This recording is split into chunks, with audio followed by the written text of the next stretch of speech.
士巴8小時終於完成啦，耶！順利完賽，我哋贏咗一個好好嘅經驗，好寶貴嘅經驗。我哋有水戰啦，有乾地啦，仲要我哋有好多個格鬥啦。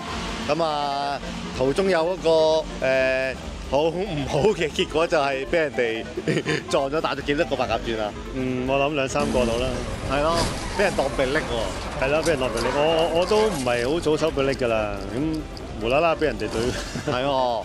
係啊，有一個人想挑戰你嗰陣時過你唔到，係啦，好似啄咗你成10個圈都過你唔到，跟住發脾氣擁你埋，擁咗你出去喎。尋日 practice 得1日，到今日正賽，咁我第一次嚟比利時 SPA， 第一次接觸條賽道。咁我之前咧玩 sim 咧，咁都即係都熟習咗某啲 break point 啊，某啲波段啊，所有嘢嘅。咁但係發覺咧，原來去到真實賽道咧。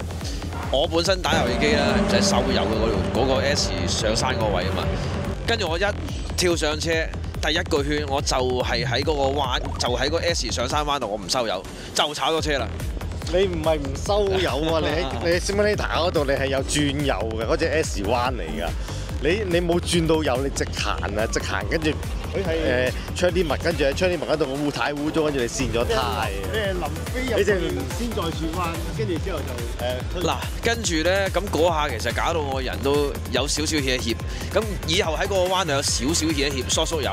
咁之後啦，再重拾翻信心啦。咁3分10嚇，跟住再去到玩到最後，去到即係3分03，都有少少交代啦。3分03。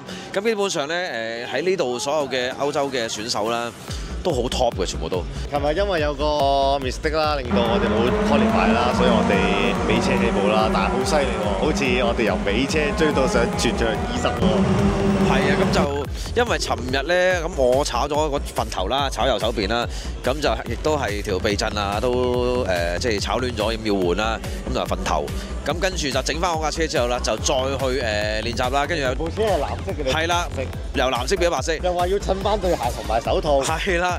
咁跟住點知又到阿聰啊，失咗少少意外，又係同一個位置，炒同一個位置，個位嘅，係啦，咁啊整翻晒啦，咁所以架車啊變咗白色啦。係喎，你話要我拉翻藍色白色嘅喎，下次仲咁唔夠膽挑戰嘅賽道啊？嚟緊仲有25小時喎。嗱，如果有機會嘅話咧，我都會再挑戰啲賽道咧，因為呢啲賽道咧，你喺大陸啊，或者喺亞洲都要直路有直路啦，要彎有彎啦，又有上山。點解咧？即係成日都話抌啲細路仔去浸鹹水咧，咁而家變相就自己係浸鹹水。